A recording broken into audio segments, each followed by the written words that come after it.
ran it 3 times. It's him. There's no fucking way. That's not possible. You have to call the boss. I already did. Ma'am, I think there's been a mistake. Just show me the profile. Kiksuya, Ghost Nation, found exhibiting aberrant behavior. Let's see if we can't sort this. It's not pairing. What build is he? Alpha 2. Alpha. You're telling me that this host hasn't been updated in almost a decade? We only update them when they die.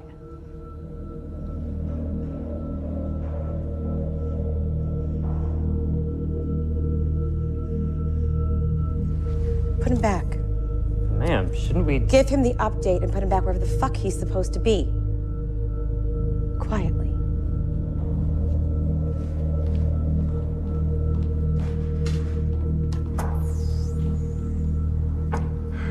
Nine years out there in that meat grinder. It's okay to just leave him here? It's a 4-hour update. You want to babysit him? We'll come back after lunch.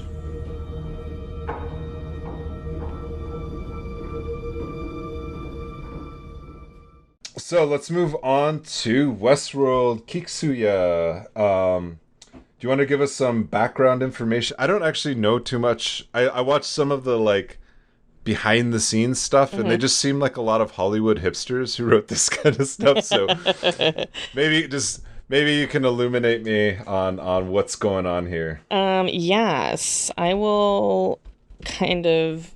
I mean, I did a little bit less of a production deep dive on Westworld, but essentially the Westworld, as we know, is a TV show it started in 2016. It has 3 seasons. It's on HBO, which I love HBO's programming. I gotta say, like, of all the networks around, I feel like HBO is doing some of the more progressive storytelling.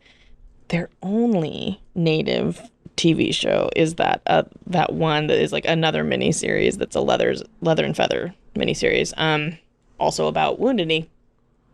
Wait, is that the Bury My Heart at Wounded Knee? Yes, Bury My Heart at Wounded Knee. Okay. It's very similar. It's actually very similar to Into the West. Yeah, by the couldn't honestly tell you. Same actors. Same actors, same plot, really. Same plot, yeah. Just maybe a slightly more updated film techniques. I don't know. So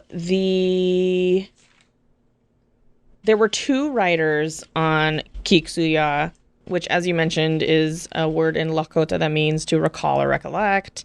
They had the 2 writers. I want to find exactly. It was a man and a woman, and they were. I would say that, like, in general, I found the writing to be for a non-native storytelling of a native storyline. Mm-hmm. I found it to be like one of the more educated, like, thoughtful stories. So yeah, the writers, it looks like, were Jonathan Nolan and Lisa Joy. We've always wanted to do a story about Ghost Nation. They're meant to evoke all of the stereotypes Native Americans evoked in the West. And it's something that we tried to upend definitively in this episode. Are you afraid of me?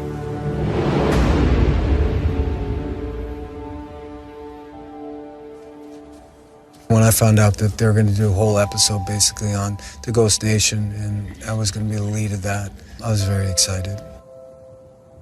Being an example to my people is very important to me. The Native film community is small. I've known Zahn almost 8 years. Julia is a good friend of mine.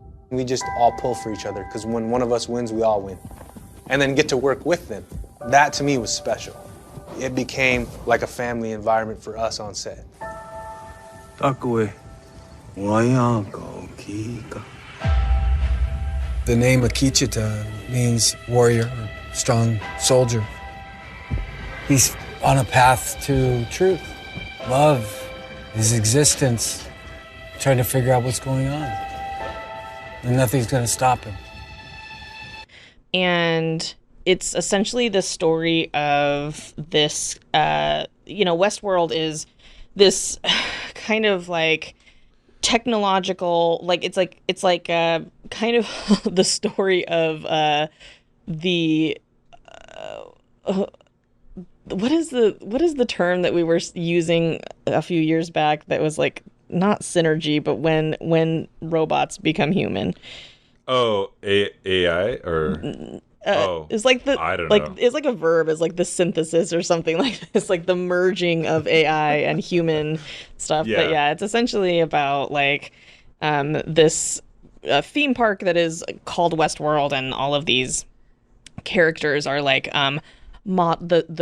all have their own storylines, and they're like AI that are programmed to play these roles, and it's like it's very expensive to go to Westworld, and these people like buy tickets and they go and they have this like experience in Westworld where they're in a theme park and it's the Old West, and so they can go in and be a cowboy, and they can interact with all of these like very human-like robots who have these storylines, and they'll just like improvise with you based on these like incredibly like elaborate programs that they've been programmed through the mind of this one man who is the creator of the whole concept. Not like creator, but creator. Yes. But then he becomes creator. He does certainly become creator eventually, who is Anthony Hopkins. We love him. He has a great Instagram account. Anthony. Guy is real zany. So the story Kiksuya is episode 8, and we have kind of seen peripherally these like native characters who are, of course, as Hollywood tends to depict, their plains natives. And they are, again, peripheral in the story of Westworld, and also kind of peripheral in the... It's so hard to talk about Westworld because it's a story about stories. It's like a story about storylines and about storytelling. In script, it's scripts are like the programming. Yes. Each individual, like they call them hosts. Yes. Each individual host, the robots in these theme world and these theme parks, have their own story, and it's like complicated, and they have to like write their own memories and like their personalities and their behaviors, and they can modify them. Yeah, and both the show is called Westworld and the park is called Westworld, so it's hard when I'm talking about it. I'm gonna try to like differentiate between what I'm talking about. So like in the park, there are like there's an Indian tribe, and they are Plains natives, and they like, and in episode 8, the programmers decide that they want the creator of Westworld, Anthony Hopkins, he wants the writers of Westworld want the Indian characters to be more stereotypical Western movie-esque Indians. They want them to be crueler, more violent, more savage-esque. And so they reprogram the hosts to be more violent and like raise the level of the drama. But one of the hosts, this character, Akichita, which is a word that also means warrior or soldier in Lakota, played by Zahn McClarnon. Love him, big fan. He is awakening. There's also something happening in season 2 where the main character, who's this like pioneer woman, this like settler woman, played by Evan Rachel Wood, she's like waking up to realize like, I am a robot. Holy shit, there's this whole other world that's like programming me. And some of the other hosts are also waking up, including Tanny Newton's character, who's a settler, and her... Who's amazing. Amazing. I love, like... Okay, I just want to say one thing, because, like... Please. I cannot stand Dolores' character. I think, I'm sorry, like, but like I was like, wait, she won an acting award for this? She literally just reads lines. She's like literally, she's trying to play a robot. I get it, but she actually like it comes off like she is a robot. And then her partner, the other dude, he's so good at like playing like a robot that you actually forget that he's part of the whole thing. Robot. Yeah, that he's a robot. But Tandy Newton, hands down, carries the entire season. Oh yeah, or like all 3 seasons, I would say. Like she is so phenomenal. And she's so good. So when I saw that like the Dolores character was getting like awards, I was like, what? I know. It's so hard because disappointing. As when it comes to awards and stuff, like I also kind of took this down like for example, Into the West got like so many nominations for awards, and none of them were for actors and it was for like music, music sound. Composition, you know, like photography, like set design, costume design, like all those things got nominated, but like there were no Native people nominated, which always is just and that's not I mean, I don't think awards are necessarily like a tell. Obviously, they're not a tell of like how good a show is or whatever. What it does say, though, what an award does is it helps to illuminate certain individuals, and oftentimes the leads of shows get nominated, even though they're not the best representation. They're just like the most familiar face. I wonder if Tandy. I'm sure that like. My secret, like, my industry brain is like, she's gonna be doing all kinds of projects. From here on out, this lady's gonna get work. Like, she's gonna Tandy Newton, I know you're listening to this podcast. You're definitely listening to this podcast. You're listening to this podcast, and I just want to say I love you. So do I. Let's just put it as like the title of the podcast and then parentheses, Dear Tandy Newton. Yeah. Also, like Zahn McClarnon, like in this episode, like fucking standing ovation. Kills it. Never has a Native person.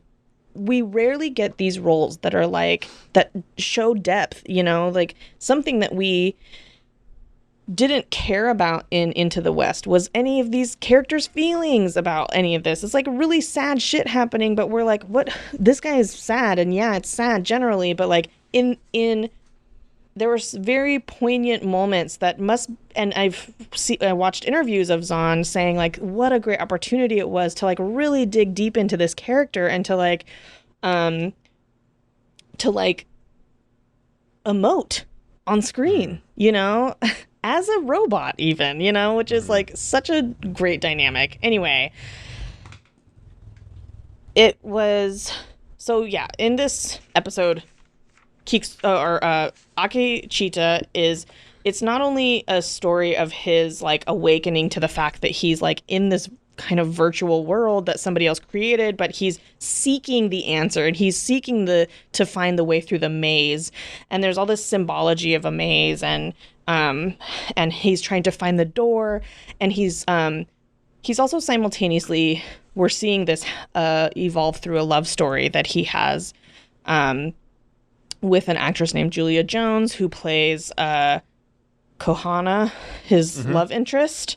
And Kohana, they like these are two hosts that like share a storyline for many years, but when they reprogram Akecheta's character to be like more of a brutal like fighter, part of the Ghost Nation,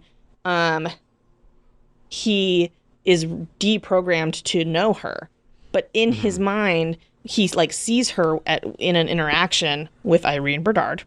Yeah. Well, I think what happened is that like when they were reprogramming him with the new script, they said, "Well, what about all the old stuff?" And he's just like, just leave it." Yeah. And so like his memories, you know, even while they're like reformatted, it was like I'm trying to think of a way of thinking about this. Like it's like a floppy disk, and you don't reformat it, you just save something else, but there's still fragments of what was already there. And so he has those memories that he's that this is the love of his life. Yes. And he sees her and it triggers this memory and he's like, wait, that I know this woman and she doesn't know me. And so that's what kind of like triggers this journey into being like, what the fuck is going on? I got to figure it out. And so he slowly kind of like starts to unravel the mystery. And he starts to teach other people in the Ghost Nation about this. He eventually realizes that other native hosts are having these same realizations. In fact, there's this one scene where he meets up with Irene Berdard for the second time. And she says, he's like, you've been noted, like your son is different. He's not who he was at one point. And she's like, yeah. And she's like, and he says, he says something about how they replaced him. And she goes, they, and she talks about the people down below. And she kind of gives this like haunting, detail about how her people have been like praying that those people will come and that they're afraid that they won't be able to find their way home. And it kind of like helps allude to this idea that like we are sort of trapped in other people's narratives of us. And like if it continues to get written by others, like are our own narratives being erased and are they being replaced with these like kind of fictionalized narratives? And I think that's something that we can kind of all identify with, is like what is real about our past and what isn't. And just to take a step back, because I think this isn't because this there's so many layers to this episode. So many. But one thing that like is important to point out is that he's narrating the entire episode, and you find out like maybe like a quarter of the way through that he's actually narrating this to a little girl, a little black girl in Lakota. And so she's understanding what he's saying in Lakota. But this is kind of like coming back to like Tandy Newton's character, whose name is Maeve. She has recurring memories of her daughter being taken away from her by the Ghost Nation, which is the tribe that Akichita and Kohana belong to. And the Ghost Nation, is, like you said earlier, it's like kind of an amalgamation of different like Plains indigenous people, but they appear in Tandy Newton's character's memory, Maeve's memory, as this kind of like violent, like, kind of like Little House on the Prairie scene where they're like killing settlers. They go to their homestead and they're going to kill this, this black family. And that's what she remembers, in that it was Akichita who took her daughter. But the daughter, actually is like, the reason why he came there, as you find out later, is that he was trying to show them that, this is all a simulation. Like, this is, we're trapped in this world. This isn't the real world.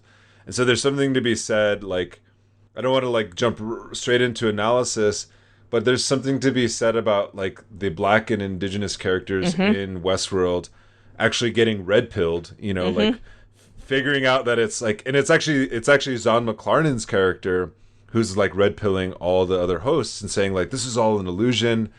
And it's based off of that symbol that he finds at this massacre that had happened. One of the creators, or one of the engineers for Westworld, left behind the symbol of a maze that he becomes obsessed with, and it's kind of like deprogramming him. So he's the first to really get woke, so to speak. Yeah. And then his like whole mission for an entire decade is to like get other hosts woke. And this happens through various ways, like him drawing the symbol, him teaching it to other people, putting it on the scalps of his fellow kind of like warriors. And so when they get scalped, there's this whole thing about getting scalped and seeing on the inside of the scalp this maze symbol. And it's basically, kind of like it's like a virus, because it like once they get woke, they can't stop getting woke, and they start seeing all these things. So yeah, that was one thing, but it's all narrated between this Tandy Newton's character's daughter, Maeve's daughter, and Zahn McClarnon's Akichita. Yeah, he eventually triggers the memory of Kohana. He like kind of steals her from her new boo. That's right. Right out of that teepee, baby. We going. So it was like a literal teepee. It was a creep moment. It was a full-on creep and a steal. Just snagged her right out and took her on a horse right into the middle. And then he was like, "Girl, it me." Yeah. So, and he's like, "We gotta find this door. We gotta find this escape."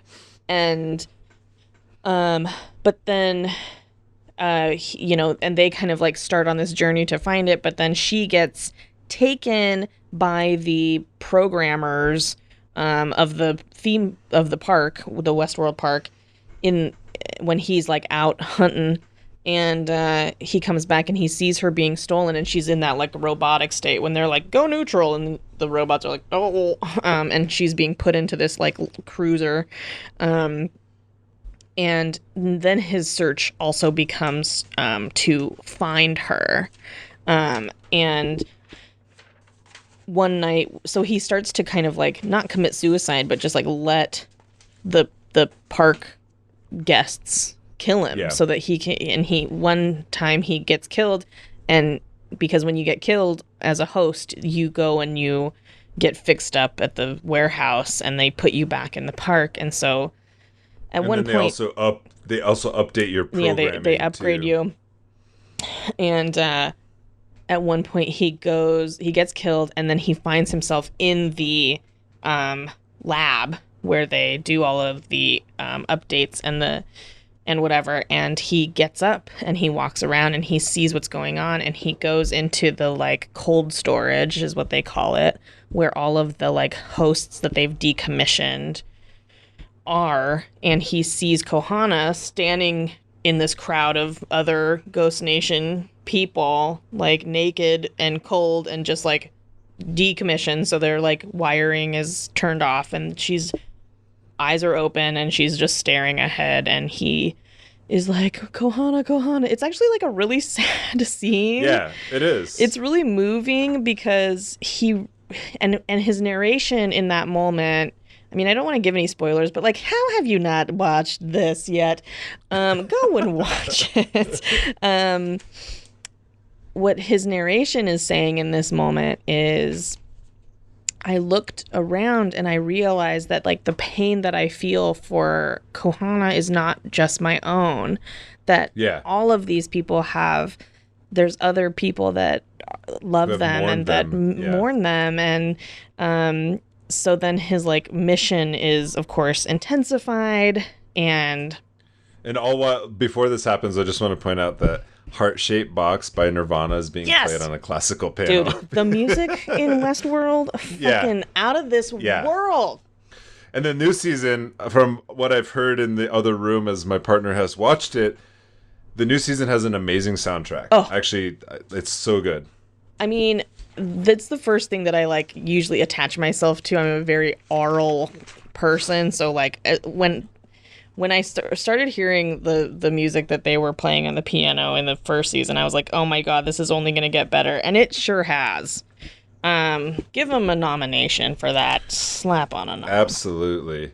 And I want to like just sit back and like think about this for a second, because there's something to be said about.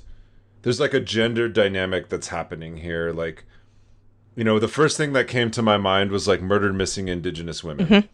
And how they have used women's bodies primarily to kind of like to facilitate a colonial process. And in this case, it's like the women no longer serve the function, not of the hosts themselves, but of the guests, like the primarily white dudes who go there, you know, and just kind of like raise hell to, you know, rape, torture, and kill. Mm-hmm. And once they're no longer meeting their needs, then they cycle them out, and she was decommissioned because of that reason. Mm-hmm. And the other one, you know, with Tandy Newton's character, there's this whole thing. I'm still not quite sure how I understand it, but you know, her being like a homesteader which is like really, it just, that didn't happen. Like black people didn't homestead. Yeah. Because they couldn't get land, you know, like they were categorically denied from ownership of land. But, you know, so there's something interesting happening there. Well, and also in the first season, she's not a homesteader. She's a prostitute. But she's or a madam. Yeah, she's a madam. And I think that's another important. So they like, but the other thing that I thought was like fascinating too about her character, and it reminded me of this book by Saidiya Hartman called Lose Your Mother.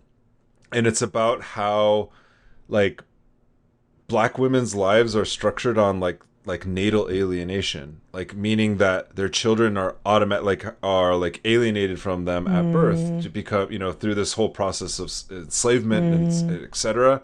And in this one, it's like they use that as like a memory ransom against her, the taking of her children and the severing of that tie.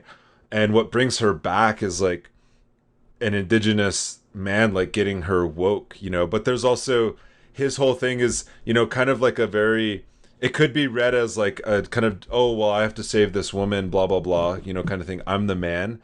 But it's not, like, as you said, he's like, he actually gets like consciousness based on that to say like, no, this is fucked up. This is a structural thing. They're doing this to all kinds of people. I know. And I wonder how much, I mean, I couldn't find really any,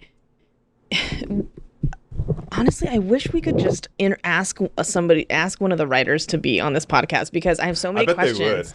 I'm sure they would. Like, writers very rarely get asked to like talk about their work, but I wonder how much of that kind of analysis they were actually working from. You know, it's like it's hard to imagine, because again, this is a show where there were no native writers, there were native consultants, and Zahn provided a lot of consulting around this particular episode, and you know, he has a lot of people to pull from in terms of like helping out with the language, and one of the language consultants was a friend of his, I think from Rosebud. And anyway, it would be interesting to hear if they actually if they know about murdered and missing Indigenous women, if they understand that crisis, or if they understand family separation from the lens of black feminism. You know, something tells me they didn't, and that we are like reading into it. But I mean. But that's, I mean, this is like, not to get meta, but what you said earlier, I think is like, we should return to it to say that like their scripts, it's kind of, is kind of meta, because it's like, they are script writers who are writing about script writers who are writing scripts. Exactly. And so in that context, it's kind of like, how do you separate these common narratives that we maybe subconsciously just know about, you know? Yeah. Isn't it interesting that the separation between mother and child happened with a black character who was a homesteader, which is not a narrative that is true or whatever. Yeah, and they had to like completely erase that narrative, you know, and then make her like basically a subservient to the wills of primarily dudes, right? Who come to there. But I was thinking about this, and it's like they're like, I don't want to get like all yoded out, you know, but the idea that like, okay, so like, first of all, Westworld is basically like Jurassic Park. Like, let's be honest. Like, it comes from Michael Crichton, I don't know how to say his last name. Crichton. He wrote Jurassic Park. He wrote Westworld first, and then he wrote Jurassic Park, and it's like the dinosaurs escape. And that's kind of the premise, as I understand it, of Westworld. But you can't write a story about dinosaurs, because Jurassic Park is told from the point of view of the people who go to the park. Right. Whereas this is told from the point of view of the dinosaurs, right? The people who are breaking out. However, though, like, as much, and, you know, and I listened to one of Lisa Joy, who was a writer on the show. She said that the Ghost Nation, the way that they wrote the Ghost Nation was to completely upend the stereotypes of Indigenous people represent, and I think they accomplished that.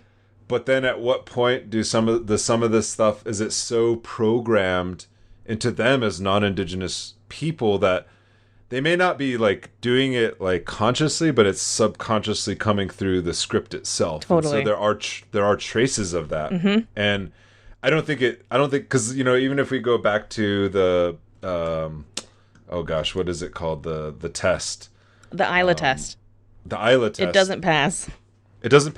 But nonetheless it's a good story. Well, and something that I think a lot about is like it's good enough. You know what I mean? It's like what are our standards? Like when we think about, because I mean we're having this conversation a day after the death of Chadwick Boseman, who was played King T'Challa in Black Panther. Black Panther. And I watched it last night, and I was just really thinking about like kind of the meaning of Black Panther, and like how Black Panther, in the same way that like in that he has this interview that there kind of like going around on social media right now, but one of the things that Chadwick Boseman, as the star of the film, not the writer or the creator, said he was the person who really pushed for having the accent, like using this African accent, and the Marvel people were saying no, we were thinking of English, like British, or English, American English as the way that they speak, and he really pushed for the accents that they use, because he was saying we have to give, in more or less terms, we have to give a decolonized, an uncolonized version of these people who are thriving, sans colonialism, and that's, to me, as a viewer, as an audience member, I'm watching this, and as a Native person, I'm watching this and thinking, we've never had that. We've never even gotten close to it, where we are watching something that is showing us as powerful and as uncolonized, like everything that we've seen is informed by a colonial lens. Everything that we've seen about us. And we're really, it's hard to hold that expectation up, and to ask that of white writers, because we have yet to write it ourselves. We are just I think we're kind of entering this time in literature, at least, where we're seeing indigenous futurism become in speculative fiction, become a bit more of like a genre that we're like pursuing and talking about and excited about. And I think that this is close, but we still we don't win. Right. We don't win. Well, this is my like critique of this, and like, I love the film, and I think I actually asked Zahn McClarnon one time. I was like, if you could ever play a role, like, what would it be? And he said, I would just like to play the role of a gay Native man. Yeah. And like he's like just doing like gay Native things, and I was like, I would watch that. Hell, fucking yes. I would watch that, because we always have to be cast, and this is where my critique comes in of this thing, because I think Zahn McClarnon knocked it out of the park. My God. In this episode. I thought the writing was really well, but this is more of a general critique of Westworld. Is that there's this powerhouse performance completely like off the timeline of the series. There's like, we're going to take this episode to really just develop this character, and that's great. But the rest of the series is about the fucking future, where there are no indigenous people. There's no indigenous presence whatsoever. Like, we're in the future, like, and it only exists in this fantasy world. Yeah. And Zahn doesn't show up in season 3 that I can recall. I think, well, I talked to my partner about this, can't confirm it, but according to her, one of the scenes where they're blowing up the warehouse, you can see Zahn McClarnon's like decommissioned robot body, and so he dies. He dies. So, he's already dead, but he dies. God damn it. Like, why not make him like part of the resistance? Like, he and Tandy should be fucking like. He started it. Yeah, he started that shit. God. And I think that's like kind of the failings of some of the the failings the failings of Hollywood of colonized Hollywood is that we just can't let a native live. Yeah. I mean, what the hell? And we can't. We certainly can't let them live in contemporary times. And I think, like, you know, it kind of gets to, you know, this because there's some like very deep philosophical elements of this episode specifically, but even like Westworld itself, it's like this idea of programming. And there's this, I think one of the characters says, I think it's one of the engineers when they're working on the bodies, and they're saying like, oh, bodies aren't real, like it doesn't matter if they die, their programming is real, right? Which I think is like kind of fascinating in some ways, because it's like we can kill the body but keep the program or keep the narrative like going, and that's what makes it a little bit like sinister in my mind, because it's like then it just becomes like, but then, you know, of course Tandy Newton, her character Maeve, is like flipping it on its head and is like saying, yeah, if the bodies aren't real, then the programming's real, then I'm gonna like infect, you know, like she's like speaking to her daughter through Zahn McClarnon's programming, which is like, that's like a whole different kind of like level too. But I will say that one thing I did appreciate that the writers didn't do is they didn't get all yoded out with like the flute music and have him like start talking about some kind of like spiritual like thing or something. Like even with the creator, like even when he met his creator, he was like nonplussed. He was just like, this guy. Yeah, totally. And I agree. Like I was like, when I first watched this episode, I was both excited about it because it's wonderful to see Zahn as a lead, and also Martin Sensmeyer, who is a great actor and easy on the eyes. But you know, you're seeing these people who you've watched your whole life and you're like, yay, an episode about us. But I think that there's a lot of you know, narrative qualities about this episode that are directionally like we should be looking at this as like I think as a better representation of how native stories can be told. I hope that you know, that because there's a larger kind of coalition and conglomerate of native writers in Hollywood sort of like starting to develop and work with each other and coalesce, that we are able to kind of take these positions and be a part of that narrative shift that we're so deeply desiring of. But I think that Westworld, this episode in particular, it was, I mean, even hearing Zahn talk about the opportunity to be in it, like, and be also informing the story. He was, you know, informing the story and some of the things and informing the dialogue. And even that, like, opportunity is, like, wonderful for an artist to be a part of. And I think that, like, white creators should, like, I mean, first pass the mic, but, like, second, if you can't pass the mic or if you're unable to, like, at least give Native people the dignity of being in something that is, like, different and unique and isn't just playing flute music over us singing and dancing and saying a prayer.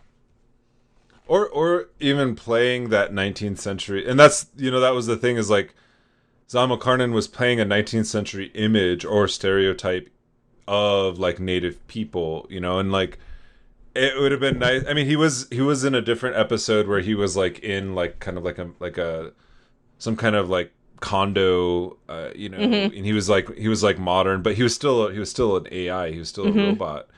And I think, like, this kind of gets to, like, the, you know, the whole thing with, like, Wes Studi. I think it was at the Oscar they gave him that award, which is great.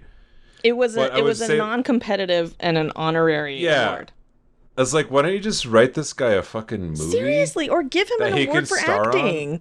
Yeah, and and then like also do that with Irene Bedard. Yes. It's like why hasn't Irene Bedard ever starred in her own fucking movie yet? Thank you. know? Why hasn't Tantu Cardinal starred in her own movie? Yeah. Tantu's another one where like Sterling, I know you're listening to this podcast. Tantu, I'm a huge fan. Yeah. I'm gonna write you a movie, babe. Yeah. You heard it first. But yeah, like I mean that's kind of the thing is like, can we write? In my thing, I'm like, can we write Native women into fictional Native stories? Can we write them funny? Can we write them having a good time? Can we write a Native rom-com? Like, can we write Native queer drama? Can we write like all of these things that like I really Native people in the future. Native people in the future, like Native people in the present, for fuck's sake, Yeah. you know, quite Yeah. honestly, like we don't even have that really going on. But it's like, I think there's so much room to do it right now. And also the, in kind of this like collaboration between Tandy Newton's character and Zal McLaren's character, that legacy of collaboration also is kind of mirroring itself, I think, in Hollywood in a way where we see kind of the these Black filmmakers and these Black creators on TV, and to me, like these are the people that I follow in Black women's footsteps in this industry. A lot of my ideas are inspired by their kind of not necessarily performances, but they're creating these projects that are like opening doors for Native performers and other Native writers and Native comedians, like, or not Native, Black. And we're seeing these Black women like having this moment in Hollywood that is so fucking cool, and it's good content. It's like shit that we've been wanting to see for so long. I really feel like Native people are right on the precipice of having a moment. I have this like, I just know it's going to happen. It's going to happen. It's all on you. Don't fuck it up. Oh, God, no. Well, I think this is a good place to kind of wrap up because, I mean, to be honest, I could talk about this one episode for another hour. But, you know, and we should definitely have you back on just to maybe like if there's maybe we should pick an indigenous made film and go through those kind of things because I think we owe it to a lot of our friends and relatives who are out there doing films. But I just want to ask, like, who should we be paying attention to at this moment? Like, who's doing work? I mean, besides yourself, like, who's doing the work that's really kind of pushing the field? Like, Sterling Harjo is like a go-to solid like filmmaker. He's done some really great work. Sat in a hot tub with him one time. All right. Long story, actually, in Hollywood. Like who should we be paying attention to? I think Sterling's a great person that we should be paying attention to.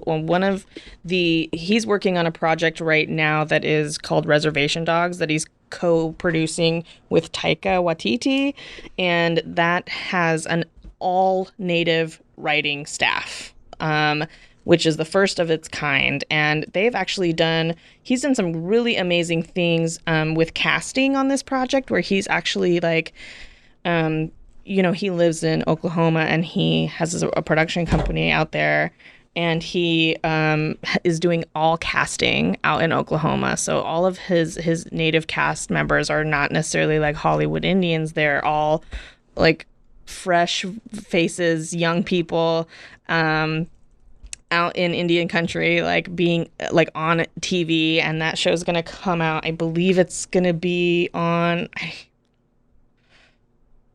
I can't remember what network it's gonna be on, but that's in its writing process right now.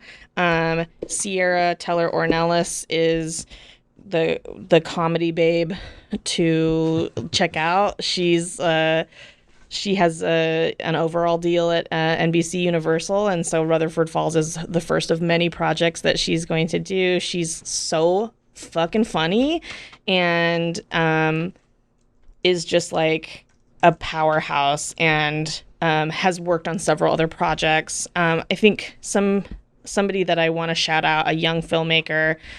She's doing amazing things, and she's about to pop off. Her name is Tasba Chavez. She's Paiute and is also a writer on Rutherford Falls and Reservation Dogs. She's a filmmaker. She made a short film called My Name Is Not English, which I'm not sure if you can find it, but she has kind of come up through connections in the Sundance program. And so there's kind of this like, or the Sundance has like a strong support network for Native filmmakers. And yeah, I think there's just in terms of like television, I think you're going to start to see a lot more. I mean, there always has to be a first, and I think Rutherford Falls is going to be that. But there are also, when you have writers on one show, they get picked up to do other projects. And my hope is that Native people get hired to write on both Native projects and non-Native projects. I hope that we continue to work in all different genres, and I hope that Native performers have more opportunities to play Native characters, but also to play detectives and nurses and doctors and lawyers, and like, not just that we're moving away from the feathers and leather depiction of us, and that we're able to... We're parting the buckskin curtain. We choose one road. Yeah, we are finally on one road. We choose the road that goes to money. Yeah. Driving on two roads was hard enough. Now we're back on one road. So yeah, I think I think that we're in a moment, and as I hear I'm a fan of everybody that I work with, and I just think that like the more connections that we make in Indian country with each other across genres, like even just this conversation, it's like, let's make a movie. I think that's a reality. Like we have unlimited space to work within. We just have to